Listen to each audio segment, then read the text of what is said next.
कल्याणमस्तु में स्वागत है। नमस्कार। स्वामी अशोकानंद जी स्वामी विवेकानंद जी के शिष्य थे और रामकृष्ण मठ के एक भिक्षु थे।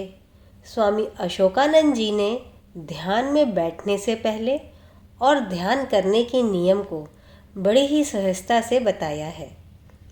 तो आइए आज के वीडियो के माध्यम से हम स्वामी अशोकानंद जी की ज्ञानपूर्ण बातों पर प्रकाश डालते हैं। स्वामी अशोकानंद जी ने बताया कि ईश्वर संबंधी एक विचार का न टूटने वाला प्रवाह ध्यान कहलाता है। मेरा विश्वास है कि इस ध्यान से मनुष्य सर्वोच्च सत्य की उपलब्धि सहज ही कर सकता है, क्योंकि यदि कोई एक विचार लंबे समय तक लगातार चलता रहे तो अंत में मन उस विचार से अभिभूत हो जाता है। यदि हम किसी भाव विशेष से मन को लगातार रंगते रहें तो प्रारंभ में भले ही मन की चाहे जैसी अवस्था रहे, वो आध्यात्मिक हो या ना हो, उसमें ईश्वर के प्रति अनुरक्ति हो अथवा वासनाओं से क्षुब्ध हो, पर कालांतर में उसमें इच्छानुकूल परिवर्तन आएगा ही। श्री रामकृष्ण परमहंस इस तथ्य पर अधिक बल देते थे।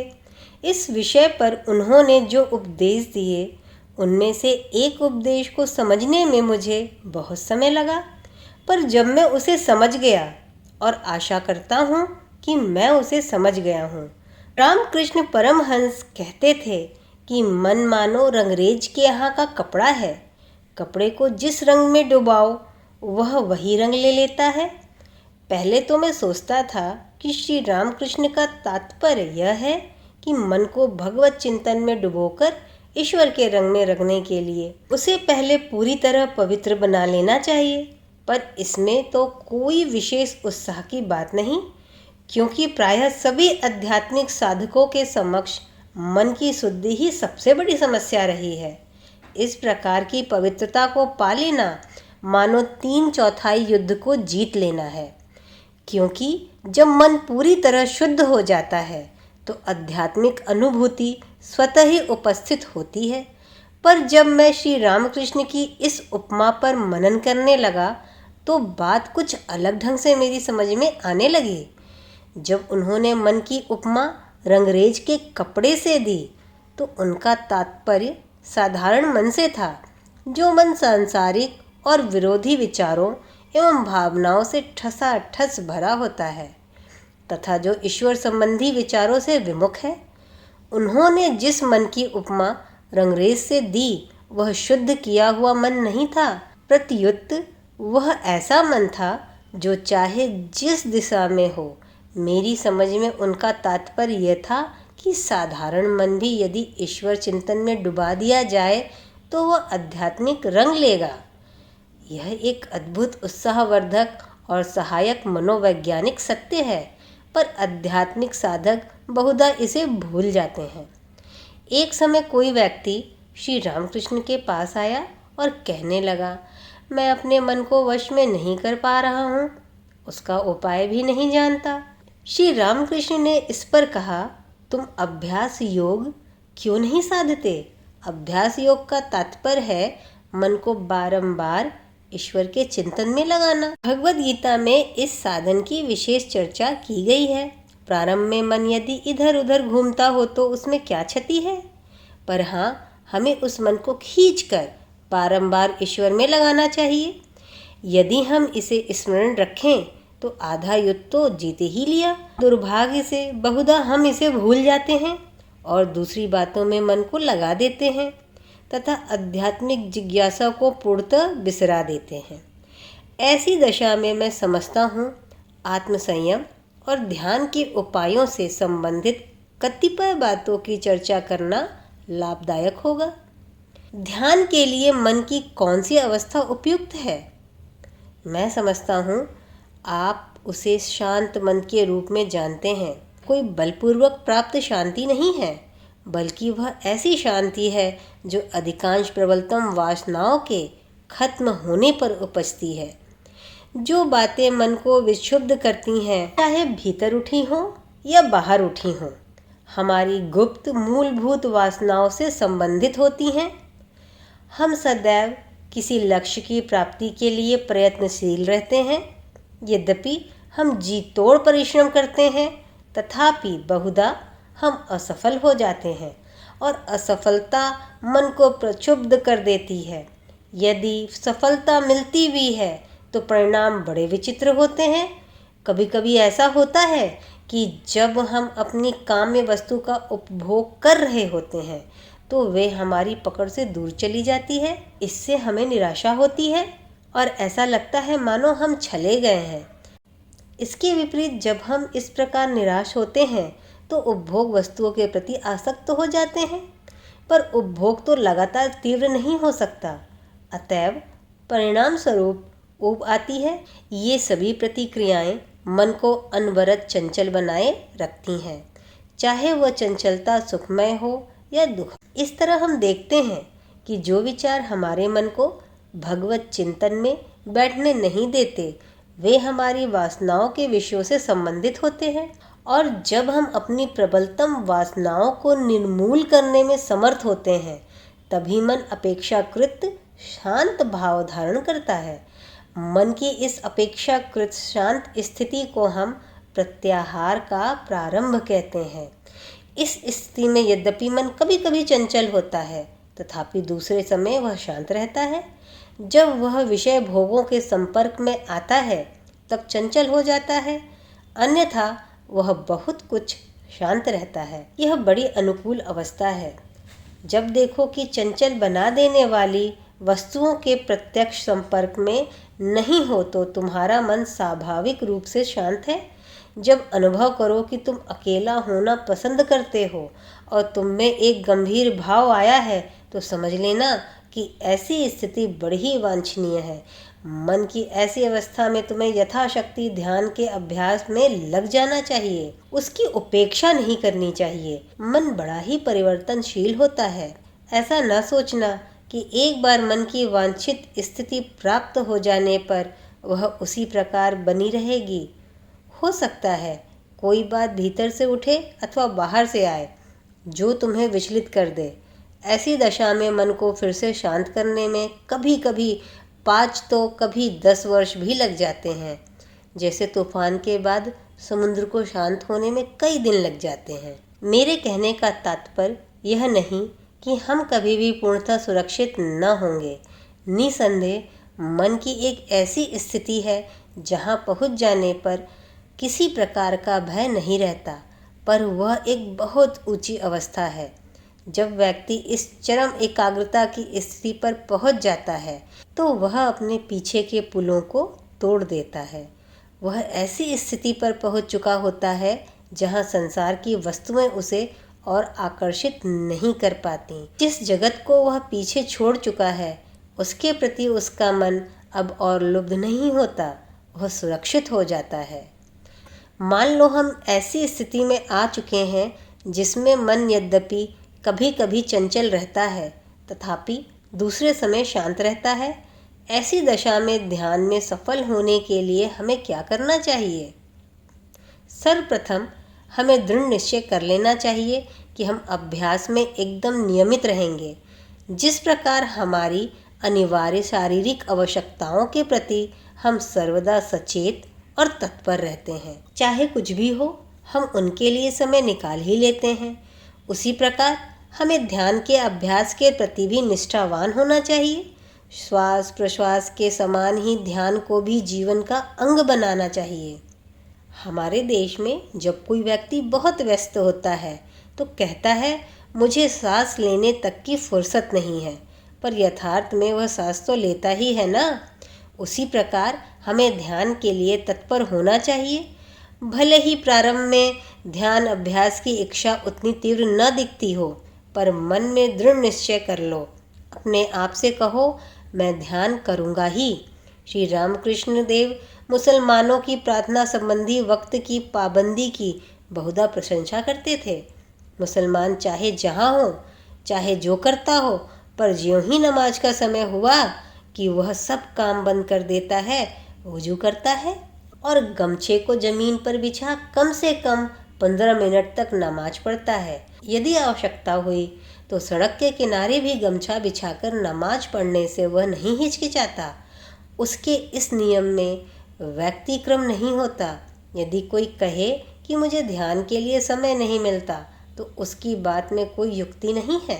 हाँ, कभी कभार ऐसी परिस्थितियाँ आ सकती हैं जब किसी को सचमुच ही समय नहीं मिले, पर यह कहना कि मैं इतना व्यस्त रहता हूँ कि उसके लिए समय नहीं निकाल पाता, अथवा यह कि मैं शाम को इतना थक जाता हूँ कि ध्यान में बैठना संभव नहीं हो पाता, केवल टाल मटोल है। जो ऐसे तर्क उपस्थित करता है उसे समझना चाहिए कि संध्या के लिए कुछ शक्ति बचा कर रखने में उसे कोई नहीं रोक सकता, पर वह अपनी सारी शक्ति दिन में समय दुनिया भर अन्य बातों में खर्च कर देगा, और कभी कभी तो हानिकारक बातों में, और शाम होने पर ध्यान न कर सकने के लिए अपने तय झूठे तर्क उपस्थित करेगा। यदि उससे इस संबंध में पूछो तो कहेगा, मुझे अधिक नींद चाहिए, मैं थका हूँ, सुबह उठकर ऑफिस जाने की भागदौड़ रहती है, समय कहाँ है। हमारे यहाँ एक गीत प्रचलित है जिसमें बताया गया है कि अपना सारा जीवन मूर्खतापूर्वक बिताने के बाद अंत में मनुष्य को अपनी भूल समझ में आती है और वह कह उठता है, प्रभु, संसार की अन्य सब बातों के लिए मुझे समय मिला, पर तेरे ध्यान के लिए मैं समय ना निकाल सका। मानव मन की इस विचित्रता को तो देखो। हमारे जीवन में बाकी सभी बातों के लिए समय और स्थान है, पर ध्यान करने के लिए हमें दिन में 15 मिनट का भी अवकाश नहीं है। यदि तुम मुझसे कहो कि मुझे समय नहीं मिल पाता और मुझ में शक्ति नहीं रह जाती, तो क्या समझते हो कि मैं तुम्हारी बात पर विश्वास कर लूँगा? मैं तो कहूँगा कि तुम आत्म प्रवचना कर रहे हो। जहाँ चाह है वहाँ राह है। यदि तुम संकल्प कर लो तो नित्य ध्यान के लिए समय निकाल सकते हो। यहाँ पर मैं एक सुझाव देना चाहता हूँ, क्योंकि मैं जानता हूँ कि निराशा आती है। कभी कभी ध्यान के समय मन अद्भुत रूप से कार्य करता है, वह सहज ही शांत और एकाग्र हो जाता है और तुम उत्साहित हो जाते हो।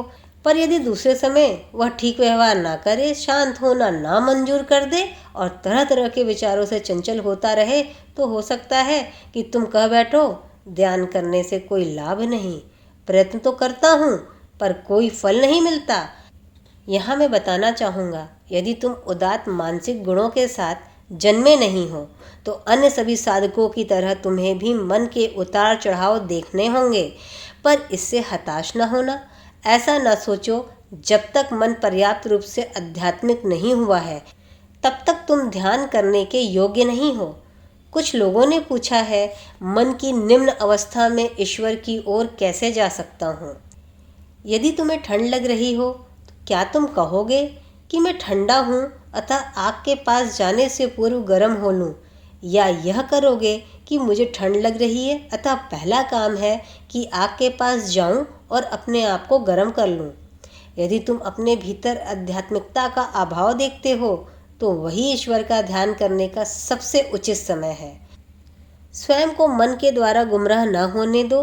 मन तुम्हें कितने ही प्रकार से छल सकता है, कभी प्रत्यक्ष रूप से छलेगा तो कभी धर्म के ही नाम पर गुमराह कर देगा।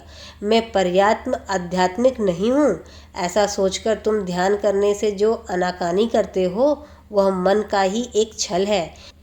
तुम्हारी मानसिक दशा कैसी भी क्यों ना हो, भले ही तुम्हारा मन निम्न विचारों से भरा हो, पर ईश्वर का चिंतन करने का प्रयत्न करो। हाँ, यह संभव है कि तुम इच्छानुसार ईश्वर का चिंतन या उनका ध्यान न कर सको, पर उससे क्या हुआ, प्रयत्न करते रहो। बदमाश घोड़ा दुलत्तियाँ झाड़ता है, अड़ जाता है और सवार को फेंक देने की कोशिश करता है, पर यदि सवार दृढ़ता से जीन पर बैठा रहे तो घोड़ा शांत हो जाता है और जान लेता है कि उसे स्वामी मिल गया है। मन भी इसी भांति बर्ताव करता है। पहले तो वह तुम्हें विचलित करने का प्रयत्न करेगा, पर जब देखेगा कि तुम विचलित होने वाले नहीं हो तो वह तुम्हारा गुलाम हो जाएगा। यही मन का रहस्य है।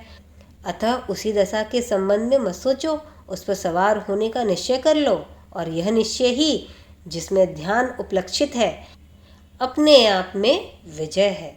इसके बाद ध्यान के लिए तुम एक नियत समय बना लो। मेरे मत से मनुष्य को दिन में कम से कम 2 बार ध्यान करना चाहिए। यदि 2 बार न जमे तो 1 बार उसे अवश्य ही करना चाहिए, चाहे प्रातःकाल या संध्या का समय। भारत में हम लोग ध्यान के लिए 4 मुहूर्त उपयुक्त समझते हैं। एक है ब्रह्म मुहूर्त। उस समय तब भी अंधेरा रहता है। यह ध्यान करने का बड़ा अच्छा समय है। इस संबंध में अधिक चर्चा बाद में करेंगे। दूसरा मुहूर्त है दोपहर। शहरों में इस मुहूर्त से कौन सा लाभ उठाया जा सकता है यह तो मैं नहीं कह सकता, पर गांव में और विशेषकर उष्णकटिबंधीय देशों में निसंदेह उसकी उपाय देता है।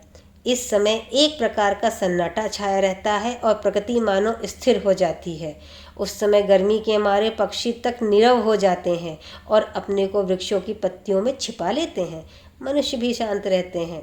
बहुधा वे इस समय विश्राम करते हैं और निश्चित रूपेण शांति का भाव सर्वत्र छाया रहता है। मुझे अपने देश में ऐसा ही लगता था। वहाँ अनेक लोग इस समय ध्यान और उपासना किया करते हैं। ध्यान का तीसरा मुहूर्त है सायंकाल। दुर्भाग्य से इस देश में उस समय ध्यान करना कठिन है, क्योंकि वह भोजन का समय होता है। तथापि वह ध्यान का उत्कृष्ट समय है। यदि हो सके तो भोजन के कुछ पहले ध्यान का अभ्यास कर सकते हो, पर भोजन के तत्काल बाद ध्यान करना उचित नहीं, क्योंकि उससे पाचन क्रिया पर बुरा असर पड़ता है और स्वास्थ्य नष्ट हो सकता है। चौथा मुहूर्त है मध्य रात्रि। इस देश में रात के 12 बजे भी उतनी शांति नहीं रहती, पर तो भी उसमें मनुष्य एक प्रकार से शांत होने का अनुभव करता है। जहाँ पर्याप्त शांति रहती है वहाँ मध्य रात्रि ध्यान के लिए विशेष उपयुक्त है। ब्रह्म मुहूर्त के ध्यान में सायंकाल के ध्यान की अपेक्षा कुछ अधिक विशेषता है। रात्रि विश्राम के बाद मन शांत रहता है। मन पूर्व दिन के बड़े सारे संस्कार तिरोहित से रहते हैं। जैसे स्कूल के बाद किसी ने तख्ते को पोंछ दिया हो, फिर उस समय प्रकृति भी निस्तब्ध रहती है और शहर भी पूरा जगा हुआ और कोलाहल पूर्ण नहीं होता। फलतः मन को शांत करना अपेक्षाकृत सरल महसूस होता है। एक अन्य लाभ यह भी है कि दिन का प्रारंभ होने के पूर्व ध्यान करके तुम अपने मन को आध्यात्मिक गति और दिशा प्रदान करते हो। भले ही दिन के बढ़ने के साथ साथ वह आध्यात्मिक शक्ति और उत्साह कुछ क्षीण होता हुआ मालूम पड़े, तथापि कई घंटों तक वह बना रहता है और दिन के अधिकांश भाग तक वह तुम्हें उत्साहित किए रखता है। मैं यहाँ पर बता दूं कि कुछ लोगों के लिए भोर की अपेक्षा संध्या ही ध्यान का अधिक उपयुक्त समय हो सकता है। कुछ लोगों का स्वभाव ही ऐसा होता है कि वे दिन के ऊपर उठने के साथ साथ अधिक सजग होते जाते हैं।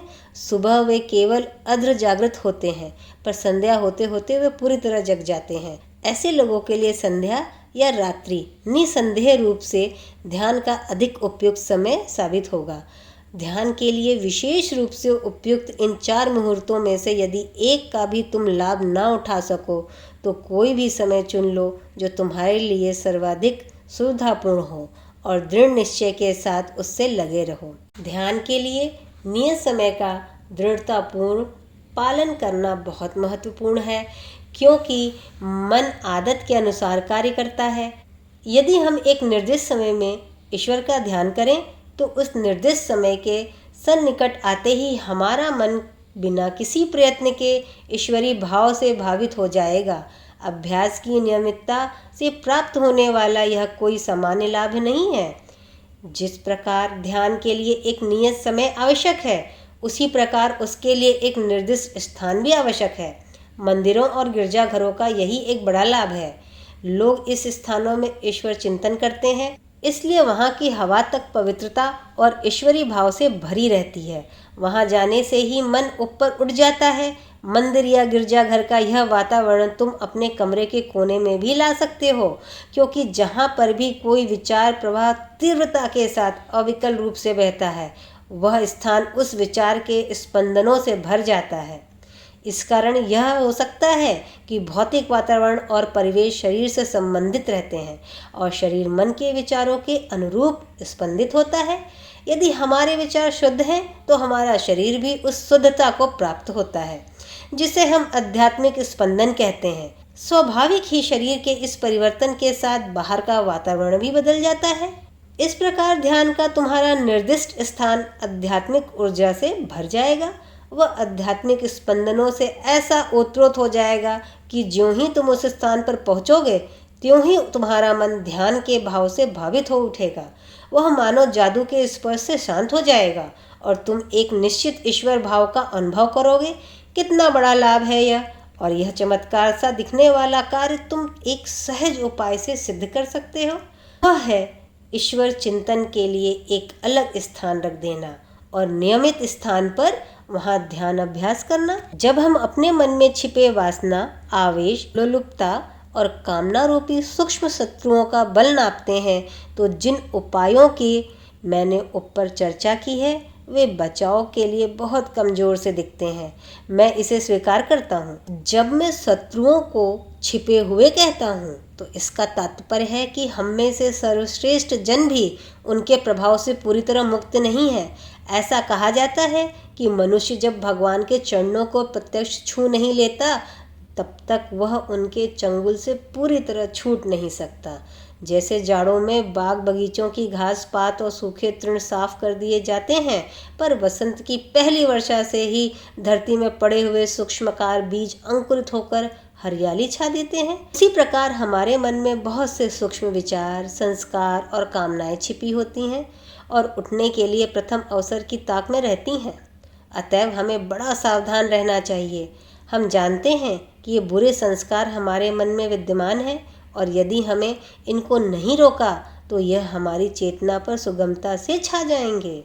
हमारी समस्या यह है कि अपने मन के बड़े भाग को और धीरे धीरे उससे भी बड़े भाग को हम किस प्रकार बुरे आवेगों और कामनाओं के अधिपत्य से मुक्त रखें, जिससे कि हम ऐसे मुक्त मन में ईश्वर का चिंतन कर सकें। जब तक यह नहीं सत्ता तब तक हमें अपनी वासनाओं और प्रतिकूल आवेगों को जीतने के लिए क्या करना चाहिए? कभी कभी वे सीधे आक्रमण से परास्त हो सकते हैं, पर साधारणतः एक बाजू से आक्रमण करना बेहतर होता है। मन की किसी स्थिति को जीतने के लिए उस पर सीधा हमला बोल देना लाभ के बदले हानिकारक सिद्ध हो सकता है, क्योंकि उससे मन बहुधा और भी अधिक फंसता जाता है। उत्तम तो यह है कि जिस मन स्थिति को दूर करना है उसका चिंतन ही न किया जाए। इस मनोवैज्ञानिक सत्य को याद रखो, जितना ही तुम मन की किसी अवस्था का चिंतन करोगे वह उतनी ही दृढ़ होती जाएगी। एक कहानी है, कोई सन्यासी था जो सड़क के किनारे किसी पेड़ के नीचे बैठकर प्रार्थना और ध्यान किया करता था। एक बदनाम स्त्री बहुधा उधर से निकलती थी। यह सन्यासी उससे कहा करता था, तुम्हें अपनी बुरी आदतें छोड़ देनी चाहिए और अब अच्छी बनने का प्रयत्न करना चाहिए। यदि मेरी बात पर ध्यान न दोगी तो मृत्यु के बाद तुम्हारी बहुत दुर्गति होगी। जब भी सन्यासी उस स्त्री को देखता तभी इस प्रकार की चेतावनी दिया करता था। कालांतर में दोनों की मृत्यु हुई और दूत उनकी आत्मा को लेने के लिए आए। ऐसा कहा जाता है कि भली आत्मा को लेने के लिए देवदूत आते हैं और उसे स्वर्ण रथ पर बैठाकर ले जाते हैं, परंतु दुष्ट आत्मा के लिए यम का दूत आता है। हुआ यह कि सन्यासी के लिए यमदूत आया और स्त्री के लिए देवदूत। सन्यासी चकित हो गया और बोल उठा, कहीं गलती हुई दिखती है। यमदूत बोला, नहीं नहीं, कहीं कोई गलती नहीं है, सब कुछ ठीक है।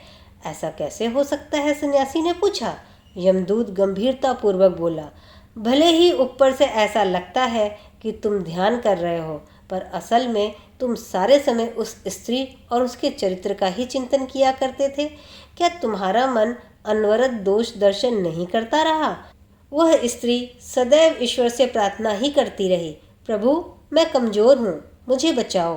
क्या उसका मन तुम्हारे मन की अपेक्षा ईश्वर से अधिक नहीं लगा रहा? सन्यासी के पास इसका कोई उत्तर नहीं था। यह एक चरम उदाहरण हो सकता है, पर इसमें एक गंभीर मनोवैज्ञानिक सत्य भरा है। यह मानसिक क्रिया संबंधी एक मूलभूत सत्य की ओर संकेत करता है और इस सत्य का तुम आत्मविजय के अपने संघर्ष में उपयोग कर सकते हो। जब मन को किसी अवांछनीय तत्व पर लगने दिया जाता है तो वह निश्चयपूर्वक एक ऐसा संस्कार उत्पन्न करता है जो मूल की अपेक्षा कहीं अधिक प्रबल होता है। उस तत्व के बारे में और अधिक सोचने से वह मन अधिकाधिक दृढ़भूत हो जाता है। और एक मानसिक ग्रंथि का रूप ले सकता है। इससे मेरा मतलब यह नहीं है कि तुम्हें अपने मन को नहीं रोकना चाहिए या उसे बेलगाम छोड़ देना चाहिए, या जैसा कि कहा है कि उसे स्वाभाविक रहने देना चाहिए। न ही मेरा मतलब यह है कि तुम अपनी कमजोरियों की उपेक्षा कर दो। मेरा असल तात्पर्य यह है कि मन से सीधा झगड़ा मोल न लेना ही अधिक निरापद है। बेहतर मोर्चेबंदी तो यह है कि हम मन को एक नई भूमिका में रहना सिखाएं। पहले हमें उसे अपनी दुर्बलता की भावना से अलग कर किसी निर्दोष और आनंदप्रद विषय पर लगाएं और बाद में धीरे धीरे उसे उच्चतर भावना में अवस्थित करें। आत्मसंयम की यह प्रणाली मन को कुचलती नहीं, बल्कि अवांछनीय भावनाओं के बदले वांछित भावनाओं में लगाकर उसे बुरे संपर्कों से ऊपर उठाती है। यदि आज तुम अपने में कोई ऐसा महत दोष पाते हो जिसे दूर करना लगभग असंभव सा लगता है, तो तुम्ही ने उस पर बारंबार सोचकर और उसमें मन को लगाकर उसे इतना प्रबल बनाया होगा। देखोगे कि वह दोष निस्तेज हो गया है और पोषण के अभाव में धीरे धीरे मिट जाएगा। मैं यह नहीं कहता कि यह विधि सरल है, पर अभ्यास से तुम इस प्रकार अपनी आदत बना सकते हो और यह आध्यात्मिक प्रगति का अचूक उपाय है। तुम कुछ समय तक अपनी अवांछित भावनाओं को अनाहार रख देना और तुम देखोगे भले ही उनमें से कई मिट चुकी हैं, तथापि कुछ बनी हुई हैं। उसकी अधिक चिंता न करो, उन्हें रहने दो, पर यही देखो कि उन्हें बल न मिलने पाए। उन्हें घेरे में डाले रखो, देखो अंत में वे भी मिट जाएंगी। आशा करती हूँ आज का विषय ध्यान में बैठने से पहले आपके लिए लाभकारी सिद्ध हुआ होगा। कल्याणमस्तु को सब्सक्राइब करें, अपने मित्रों के साथ शेयर करें, लाइक का बटन दबाएं। धन्यवाद।